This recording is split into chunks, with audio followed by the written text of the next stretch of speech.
കണ്ണുള്ളോർക്കൊന്നും കണ്ണിൻ കാഴ്ചകളറിയൂല. കരളിമ്പ പെറ്റും മാനെ വാങ്ങാനൊക്കൂല. കണ്ണുള്ളോർക്കൊന്നും കണ്ണിൻ കാഴ്ചകളറിയൂല.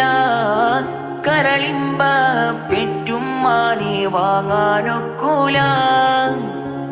ഏറെ പൊറുക്കാനും എല്ലാം സഹിക്കാനും, ഏറെ പൊറുക്കാനും എല്ലാം സഹിക്കാനും മനസ്സുറപ്പുള്ളോര് ഉമ്മ മധുരക്കനിയാണ്. ഉമ്മാന്റെ കാലടിപ്പാടിലാണ് സ്വർഗം ഓർത്തോളി. ഉദിമതിയാം മുത്ത് മുഹമ്മദിൻ തൂമൊഴിയുള്ളിൽ ഉറച്ചോളി. അമ്മിഞ്ഞപ്പാലിൻ മധുരം ഇന്നു മറയ്ക്കാമോ? 1000 പോറ്റുമ്മ വന്നാൽ സ്വന്തം പെറ്റുമ്മയായിടുമോ? ഉമ്മാന്റെ കാലടിപ്പാടിലാണ് സ്വർഗം ഓർത്തോളി.